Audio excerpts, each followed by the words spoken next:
بسم اللہ الرحمن الرحیم۔ السلام علیکم۔ جیسا کہ آپ لوگوں کو پتہ ہے کہ پوری دنیا میں ایک نیا وائرس آ رہا ہے جو اومیکرون کے نام سے جانا جا رہا ہے۔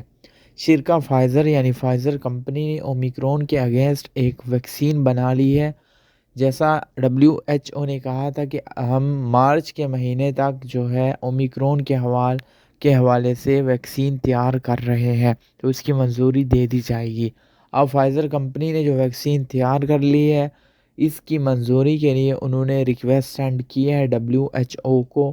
جب ریکویسٹ سینڈ ہوگی، اس کی اپروول آ جائے گی، تو پھر جو اومیکرون کے اگینسٹ ویکسین ہے وہ بھی عام افراد کو لگائی جائے گی۔ یعنی فائزر کمپنی نے یہ دعویٰ کیا ہے کہ ہم نے ویکسین بنا لی ہوئی ہے اور ہم اسے اپروول کے لیے بھیج رہے ہیں۔ اگر اس کی منظوری ہوگی تو پھر عام افراد کے لیے اس کی دستیابی ہو جائے گی۔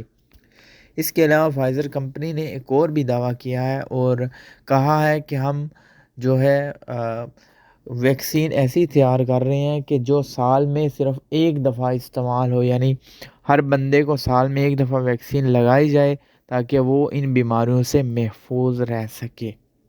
Thanks for watching. چینل کو سبسکرائب کر دیں، دعاؤں میں یاد رکھیے گا۔ اللہ حافظ۔